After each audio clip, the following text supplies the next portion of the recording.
because I have a couple of people that wanted me to record this. So we do have some more people that were signed up. So if they may, I'll admit them as they come through, and maybe I'll shoot them a text to remind them. But we can probably go ahead and get started. So you guys, Chandra's been with us since summer of last year, right? And he's working for Paragon at Landis Cooperative up in Ames, although he's working from home in Georgia. Is that right, Chandra? Are you in the Atlanta area? Yeah. Okay. And he's had 20 plus years working with ERP systems, specifically with Dynamics is a lot of his background. So we thought it would be a great idea to kind of get going on just talking about ERPs in the market. He's very knowledgeable there. So without further ado, I'll give it over to you. And if you have trouble with your PowerPoint, let me know. Let me make you host here. Hold on. Yeah. Okay. Let me. Good afternoon, good morning, everyone. I think for me, good afternoon. So it's already 12:30. So people who are still having a lot of time on hand in the morning, good morning. Hope you're all having a great time and keeping safe yourself with this COVID thing. Okay, I'm hearing like I got my first shot, Madonna. So waiting for the second one. Okay. Perfect. Okay. Without further ado, I'll jump on to the presentation. Okay. So let me give you a quick brief about myself. Okay. So I am Chandra Bhagirathi. I have 20 years of experience in ERP. I'm working with Microsoft. I was an SAP consultant before, way back 2005, 6, couple of years. Okay. And then I moved from SAP to Microsoft ERP. Okay, so it's almost like 15 years now. I'm working with this product. Okay, so what today's time I wanted to brief you about. I'm sure you all might be knowing what are the other ERPs outside in the market, how they are doing in, and so what ERP is mean for what industry, who owns what ERP, then I wanted to answer any questions specifically on Microsoft Dynamics. This ERP being a very hot in the market, there are tons of opportunities available in the market. People are resources are very short in now. Like it's like what I see 10 opportunities and maybe some 4 or 5 resources. It's that hot. Okay, and given the way Microsoft is pumping money into this product, next 5 to 10 years, so this product is going to be a pretty on-demand one. So any one of you, either if you're into other ERPs or other IT, or even if you're non-IT, you can just enter it into this market just as a business analyst, with some basic training. So it'll be a really, really fruitful career with Microsoft ERP because of how Microsoft is planning to put this product next year, 10 years. Okay. So any questions or thoughts before we jump in? I was just going to say something too really quick, Chandra. At Paragon, we've seen it completely shift this last year, right, with people working remote. And we're in the middle right now too of talking to a lot of our customers and clients in the market just about what does this look like for you post-COVID? Are you going to be comfortable hiring people remote post-COVID, and what does that look like? And we even want to put some numbers with it too. So we're hopefully going to be gathering some information to send out soon for everybody. But that changes the landscape too, right? So if you're able to work remote for anyone and be specific in this skill set, it could be great. So anyway. Yeah. This is Liza. Are you going to talk about, I don't have any experience with ERP at all. I mean, I kind of know what it is, but I've never worked with it. Kind of like when people are looking for someone to work with this product, what are they looking for? How do you get to the point where someone would even consider hiring you? What's involved in doing that? Yada, yada.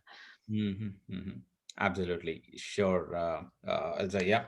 So we can talk about that. Like a non-ERP person doesn't have any IT background. So how can we enter into this? And what kind of roles usually you have? I mean, I have IT background, but I don't have ERP. Okay. So IT meaning like you do code or you just work on any other IT? I do SQL and Okay.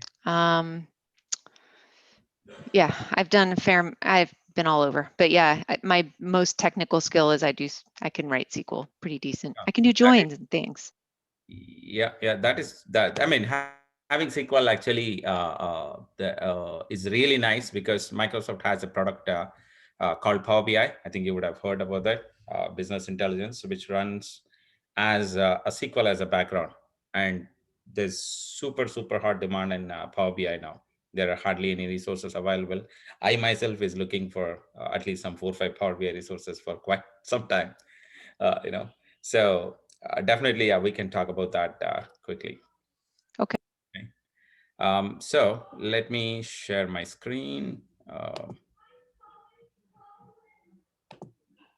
If you excuse me for 1 second, let me.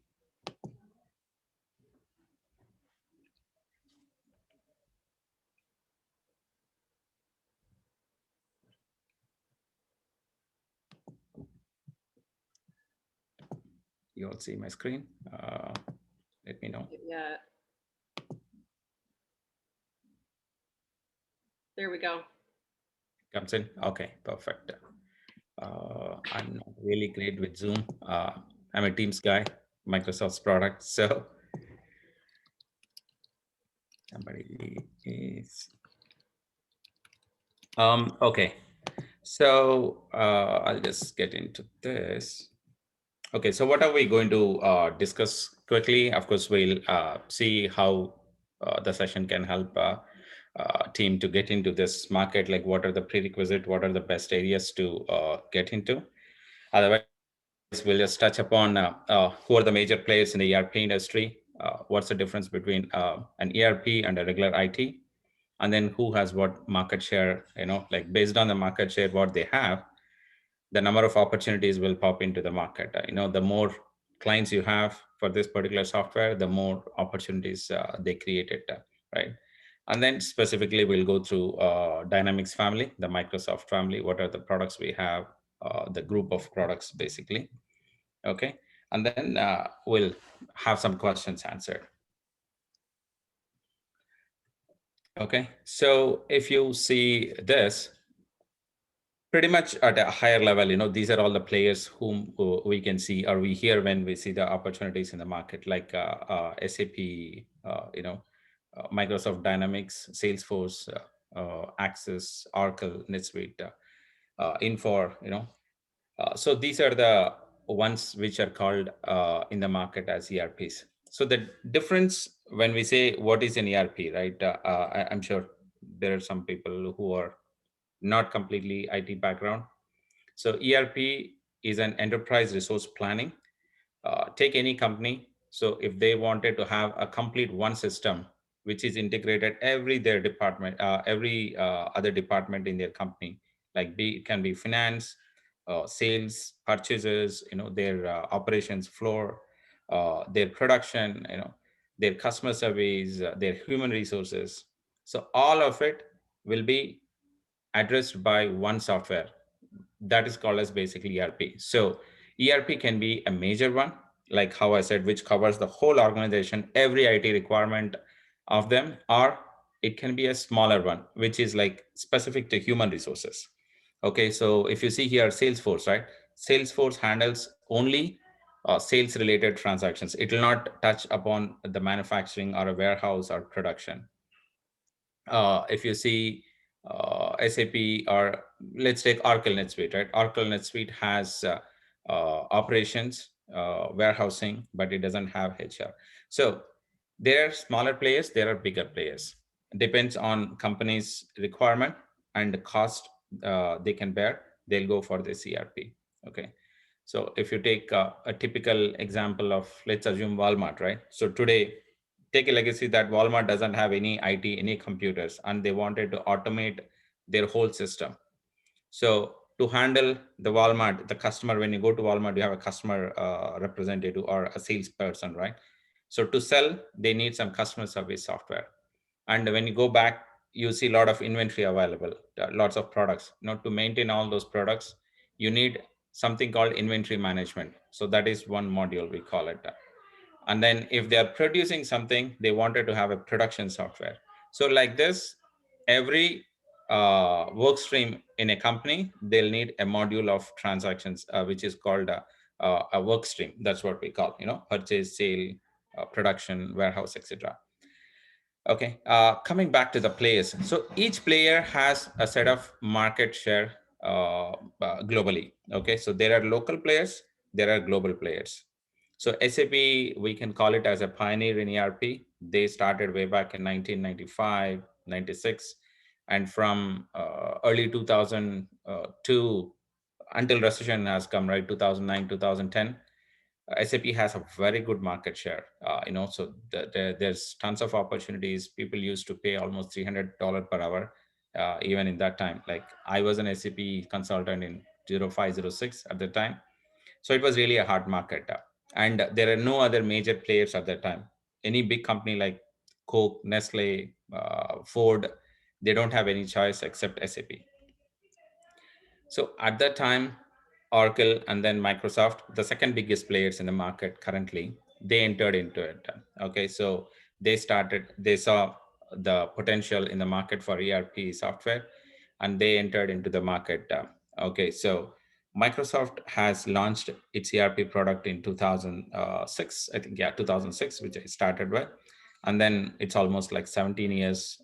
They have spent a lot of money, and they have very good market share globally now. Okay, so there are reports like Gartner report says Microsoft in SAP market, it is number one. There are some other reports says it's still SAP number one and all. So we really don't need to focus on the numbers, but overall, our focus of this session is like, how can we get people educated on opportunities, what can be helpful for them. Okay. So, and again, if there are anyone in this group who are working for other ERP, these numbers really doesn't matter. Okay, I just wanted to take some examples. Okay, so don't get offended. I'm not, that's why referring any numbers here. Okay. Having said that, let's get to this. These are the major players. Okay, so because I'm working with Microsoft Dynamics product from last 16, 17 years, I see and then what Microsoft has plans for the rest of the next 10 years and all. I suggest it'll be a good move if you are not into ERP and planning to get into the ERP. Okay, learning is easy. There are tons of opportunities, and you can cover a lot of other areas too. Okay. So let me just quickly see. If you see this, the major players, how I was saying, Microsoft, IBM, Oracle, SAP, and Infor, right? And their market share is also huge when you compare to the smaller players. Big companies like Nestle, Coke, and all, they'll go for SAP, because of Microsoft is still not geared up to handle that kind of volume of transactions. Okay, but anything less than that, like 1 billion size company, or 600, 700 size company, million size companies and all, Microsoft ERP is booming in, and even it is also capable to handle smaller companies like 50 million revenue. Okay, so the advantage of catering the smaller size of companies, right from 50 million to a bigger company around 700-800 million, that's the advantage of Microsoft. Now market is filled with so many companies who are planning to get into ERP. Okay, so that's one reason why Microsoft's ERP is picking up a lot of customers. Plus, there are two things which, when we speak about ERP, which we call as on premises and on cloud. In cloud. Okay, so a bigger player like SAP, they're really struggling to get into the cloud because of, again, size. Okay, they do have a smaller version or lighter version called SAP B1, but when it comes to cloud, Microsoft and Oracle are have stand out a clear leaders. Okay, because of the easiness, because of the architecture, and because they own the cloud, like Microsoft owns Azure. Okay, so they have that compatibility of putting a software on the cloud. Okay, so just in case if anybody has question, feel free to stop and ask me. Okay. I don't see you guys, so I don't know if there is any hand raise or anything. Hey Chandra, this is Sujan. Hey, So Sujan, help me understand. I don't even see the Salesforce, listed at least as a, in top 5, because I don't know much about ERP, but I heard a lot about Salesforce. So it seems they are not even in top 5. Yes, that is because Salesforce is focused into one area, Susan. Like if you see, Microsoft has a product called CRM, which is specific to customer relationship. Similarly, Salesforce is only to that area. So when we talk about ERP, sales is only one part. We have warehouse, we have production, we have human resource, we have finance, we have customer service, we have maintenance. So there are 10 different areas which is all globally added and considered as ERP. So when we talk about ERPs, the top 5 comes in always who can handle majority or maximum span of these business areas. Like Salesforce is typically focused only on the sales. Like PeopleSoft is only for HR, or Workday, for example, or Siebel. So they are only for HR. There are few finance softwares like which we can see smaller ones, but they are like Microsoft Solomon. There's one. Okay, so that's only for finance. So these are targeted at a smaller customers to specific work stream. That's why usually Salesforce is not listed on top or 1 to 5 or 1 to 10 list when you consider or talk about ERPs. Got you. And then that means the Microsoft Dynamics, what you just specified, that means does it cover all the stream, like the finance, HR, marketing, etc., or it focus in any particular domains? Dynamics covers everything. They have almost A to Z. Pick anything, they have a module for that. Be it finance, warehouse, operations, customer support, HR, retail, whatever. And they also have solutions by specific industry, meaning any customer in oil industry, they wanted to implement ERP. So Microsoft has provided a package where it is like out of the box, you just take it, plug and play. You don't need to do any customization. You can start using it. And then you take an industry in transportation or a customer services industry, or it can be heavy mining, or it can be retail. So the other ERPs are not that flexible to package by industry. So Microsoft was able to do that, and it will just give you what happens is with this, your implementation cycle will go way far because everything is already packaged. They know what or how an oil industry works. So they combined all those transactions, everything customized to oil, and then just made a package. So being, for example, if an transportation customer, I have to see implement ERP. So I start searching, right? So when I start searching, I see SAP. For my industry, I might need to customize a lot. I go to Oracle, so there can be something missing. So similarly, when I shop around, when I stop by Microsoft, when they come and say that, okay, we have everything packaged for transportation industry. We already know, we already implemented, and these are all the transactions you do in the transportation industry. And we have already covered. You don't need to touch anything, just plug and play. So that will solve my major problem of a cycle. Like it might take a typical ERP, larger size or a size of Microsoft, like 100 to 200 million customer. It will take at least a year to 2 years, 3 years, based on the size or based on the presence globally, right?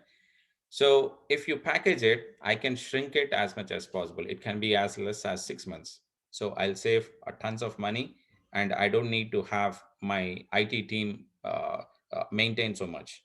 Okay, so that's the advantage by packaging. And yes, Microsoft has all the areas in any industry. One more thing, then I'll start off. Sorry, Elijah. So then I'm assuming it's very expensive to get the licensing of Microsoft, right? I'm assuming. That is one advantage why, it is, when you say expensive, it is always relatable, right? Okay, expensive compared to other ERPs. That's what people say. So when we see SAP, Oracle, and Microsoft, The advantage being bigger player, and Microsoft has played very well in last couple of years. They have put license cost as less as $5 per user. So where it is almost like 15 times less than SAP. So that's one reason why major customers of SME, like small and medium enterprises, right? They have started migrating to Microsoft.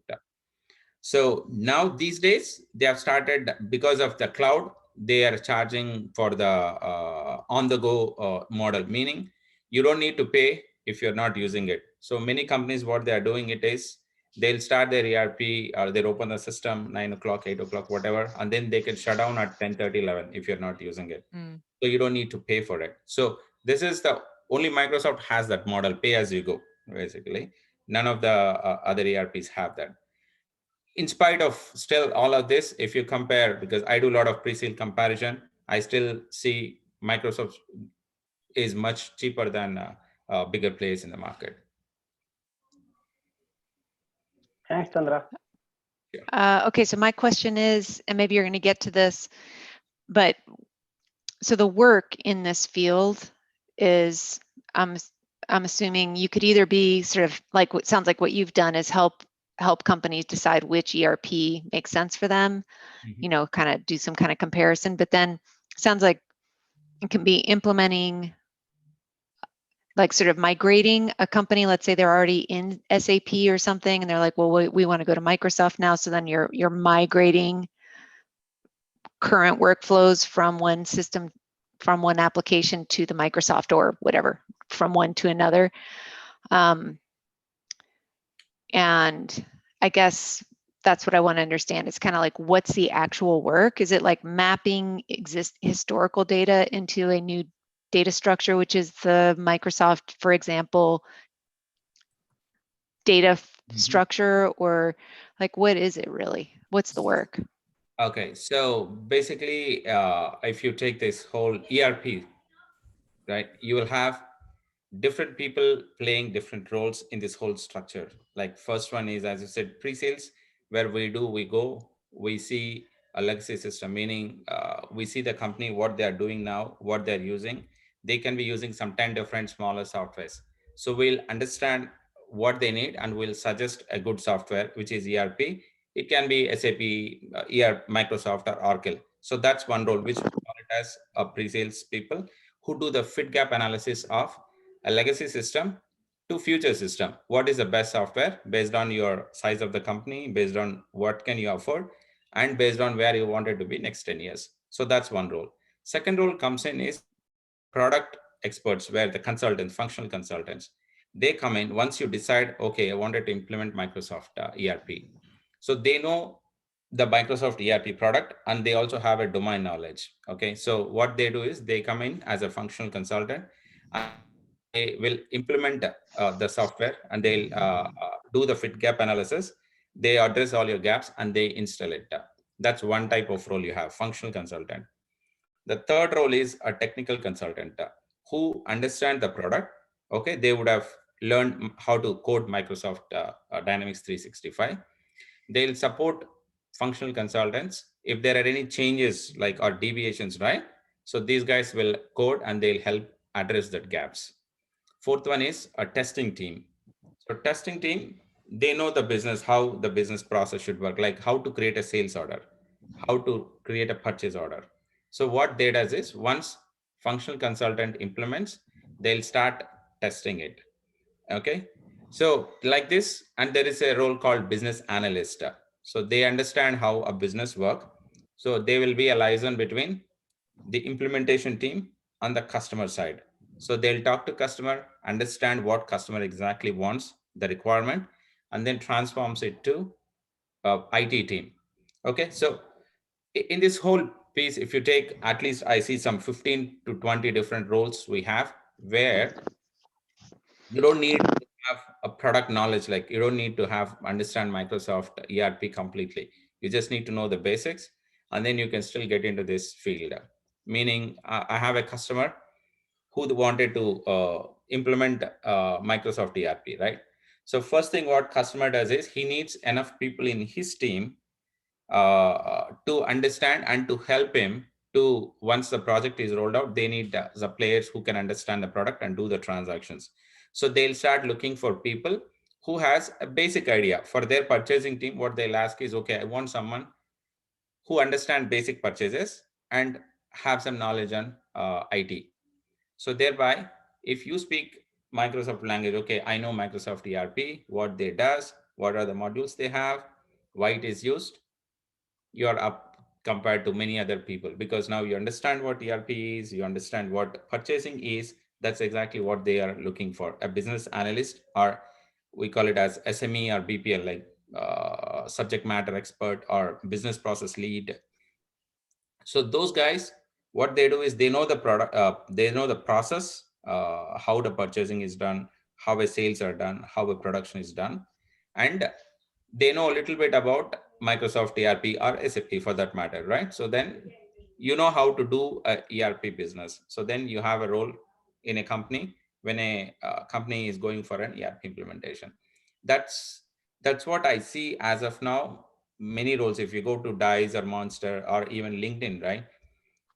If you put a business analyst role, so there will be tons of roles falling in who needs basic ERP understanding or basic Microsoft Dynamics knowledge.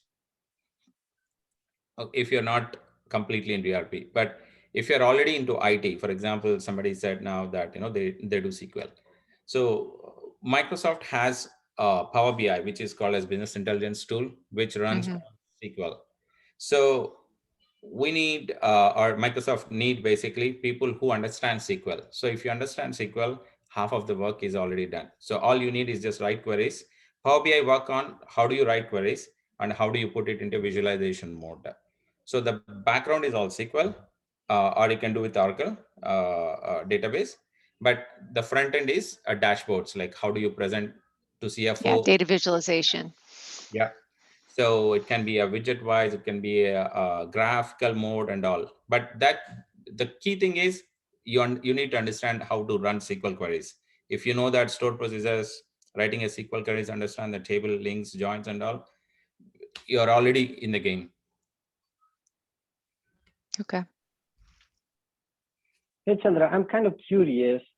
If a client has Salesforce, for instance, and if they want to shift to Microsoft, how big of a deal that would be? Okay, so if they already on the Salesforce and if they wanted to shift to Microsoft, right? Basically, Microsoft has a different products. Like if I go one, okay, so for example here, right? So basically we call Microsoft, but under Microsoft you have different products, right? Like for example, sales, customer service, field service, talent and all. So Salesforce basically covers these areas, which is field service, customer service, sales, and marketing. Okay, so in terms of effort, I see first thing is when you're shifting from Salesforce, you have to go to Microsoft Dynamics CRM, and CRM has more or less the same functionality what Salesforce has. In fact, in a sales area, Salesforce has bigger market share than Microsoft CRM. But Salesforce is purely a cloud one, and it is little expensive compared to Microsoft CRM. So in terms of conversion, Microsoft already have a built-in API. If you're coming from Salesforce, it is like, I think 2 to 3 months effort to convert everything to CRM. So it's not really tough, but I really see what is the motive of moving. Is that to save some money, or is that long term you also wanted to have leverage more Microsoft product advantage?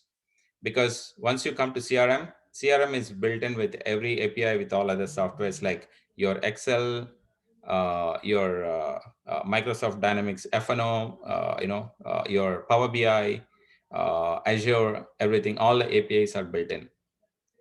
Effort-wise, I would think the Dynamics would come with some data visualization reporting already built in, wouldn't it? Doesn't it? It has, yeah. Microsoft has, in earlier version, they used to use SSRS, which is Yeah. Business Reporting. Cubes. In the Yeah. Cube, yep. And in the current versions, they are using Power BI. So Power BI is much more a powerful tool these days for data visualization and as an data based tool itself. Because like Informatica, you have Power Objects, all these tools are the comparison or competitors for Power BI. Mhm. And a reason to switch from Salesforce to Microsoft would be because Microsoft is on cloud, right? That would be a reason, for example. Salesforce is also on cloud. Salesforce is on the cloud. Yeah. Oh, okay. My bad then. Okay. Yeah. So Salesforce is also a good player in their own area in terms of when you take customer service, the sales thing, and and as I said, they have bigger market share than customer CRM, Microsoft CRM. But then in terms of cost, they are a little more expensive than Microsoft CRM.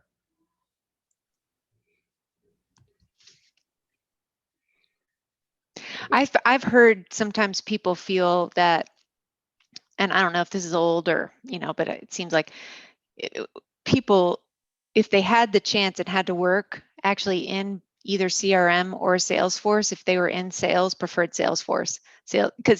And I feel like the Microsoft, maybe it's getting better, but it's like so broad and it's not specialized that, although it's cheaper and it does all these things, it's not awesome or the best at any one of them. I mean Microsoft CRM or? Yeah. If you compare just the CRM part to Salesforce. Yeah.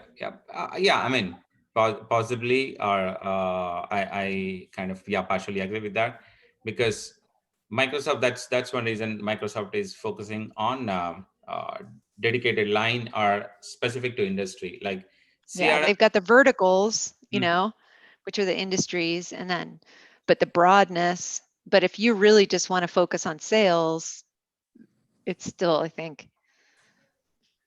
Yeah, because Salesforce is a dedicated sales software, like so they can do definitely more. They can add more functionality, because that's the only thing Salesforce focus on. Yeah. Yeah, I would say that just kind of go along with that. The big advantage to like Dynamics or Oracle or another ERP system is that, along with like honing your sales pipeline, getting leads in, all that stuff, it helps on the back end with operations. And that's where kind of like a true CRM starts to help the broader organization, like you're saying, the horizontal versus just the vertical stacks. You can start to get optimization in your supply chain or in your order planning and things like that. Yeah. And Microsoft, as you're saying, they have much more bigger softwares than just CRM. Like if you take this mentioned operations itself is a huge piece for them. That's an ERP majority ERP line they have, and they have at least I think 10,000 plus customers on F&O. It's the finance and operations space itself. So their primary bread and butter, honestly, earlier it was CRM. Now it has turned out to finance and operations, because that covers your finance, sales, even the sales part to a certain extent you see in this product. But for those companies who are wanted to do a warehousing, a production, have a core finance, HR, all those, this will be a good tool for them. Yeah. Yeah. And so in terms of market opportunities, right? So if you see SAP, SAP is, as I said, a quite old software and a very big, and post-recession, what market is seeing is customers are migrating out from SAP, honestly. So there's SAP is struggling with getting new customers. Doesn't mean they're declining. They still have their own customers, but all the market is growing. The smaller companies, medium companies are coming up now. So what's happening is, when the small size or medium scale companies, when they wanted to implement ERP, they look for more affordable ERP, which is like Oracle NetSuite or Microsoft ERP or Infor and all. And the advantage of for Microsoft is 90% of the people, they'll be so comfortable with Excel, right? So that's a legacy usually you'll have. Everything is maintained in Excel or Word or Access. So Microsoft ERP, if you coming from an Excel background or a Word, it's much easier, because you still see the same grid kind of thing where you have rows, columns and all, and it's easy for you to understand, and you have all those integrations between Microsoft Excel, Word, PowerPoint, your access to finance and operations. Okay, so that's one advantage. That's the reason why they are gaining a lot of customer base of late. Okay. And in terms of the demand for the product or people, right? So what I have seen is there are not enough people, and any point of time, if you can just see, like when you put Microsoft Dynamics in your LinkedIn profile, you automatically see a lot of recruiters pinging in. That's the demand you have. Okay, so if you know about the product a little bit, then it's not big deal to get a job. You can get either as a business analyst or a tester or as a core function consultant. If you are working as core purchase manager, right? You do the day-to-day purchase activities. It's not very difficult for you to become a functional consultant, because you already have a domain, you know how to do system, then it's much easier. And the rates are pretty good compared to many other softwares. 140 per hour, anything not less than 80 or 90 per hour. That's hard. And that's for the actual person, not for the company. I mean, so that's the rate for, like, for me, as opposed to for Paragon. So the market is really good. Yeah, I mean, I personally myself built 150. So it that hard. And it's not just now. From now to next 5 to 10 years, if you see, this trend will continue, because Microsoft is trying to make the product much cheaper and adding every 1 month they are adding more functionality. Name anything, they wanted to put it into the software. So there will be tons of customers coming in. And post COVID, there are lots of customers have kept hold of their budgets, projects, right? So next 1 to 2 years, you will see lots of projects coming in. There'll be more demand for the market, for the product in the market. So you learn Microsoft Dynamics, sure shot, you will get a job pretty much in 2 to 3 months max. Out of curiosity, getting into that market, I mean, do certifications from Microsoft help on that? Is there any particular ones that stand out that are catching people's attention, or is it more just hands-on experience or combination? It's everything. Again, it depends, because it's an ERP right now. If you are a purchase guy, and then it's much easier for you to get into purchase module as a purchase function consultant. Or if you're a production person, you're working already in some production, and you know how the production process works and how a raw material is consumed, finished goods is calculated, then you can become a production consultant. Or if you are doing some basic AP, sales, receiving, a warehouse operations, you have a module called as warehouse management. You can become a warehouse consultant or a warehouse SME or PPL. So that's one advantage. But even if you're not having any of this background, you wanted to become, okay, let me see, I want to understand purchasing. So it's not a big deal to spend 2-3 weeks to understand the basic purchase cycle. There's tons of tutorials available online. Even if you go to docs.microsoft.com, they have explained everything, each and every process, how it works with good visualization and all. So it's very easy to pick up the product and then understand. Okay. So but on your resume, like, I would not have any ERP in any of my actual experience. I mean, I could list it as a application, how you can kind of list your skills, and that's a little, different section than like what you've actually done. But still, I wouldn't have a bullet that was like, implemented a ERP or whatever project management ERP project, or whatever happens to be like BI. And now, I would not have an ERP bullet in my resume. I would just be able to say I have a skill, which is ERP. Yeah. In fact, you can just give it a shot. Like, you don't need to mention that I've implemented. After, let's take this week, right? You go through Mhm. Microsoft to understand what is Microsoft Dynamics ERP, finance and operations, what it does, and then just put it as I understand Microsoft Dynamics ERP. This module like purchase sales module. That's all. Mhm. Put it onto the LinkedIn and see the difference. You will get already kind of inquiries. Yeah, as Okay. a skill, right? As a skill, but not as like a, okay. Yeah. So I mean, there is no like universal certification of broad Dynamics 365. You're more certifying on specific areas within that because it's such a big product, right? That's absolutely correct. Yeah, because one cannot excel everything. So you can pick one of the module which you're comfortable with, Okay. and then start learning it. Okay. Yeah. Yeah, Chandra, you convinced me. Find me a spot. I'll work with you. It sounds like something sounds I'd very want a bullet interesting. for on my resume. That's us too, John. That's Paragon's job to find you a spot. And just an FYI, I'm a business analyst, Chandra.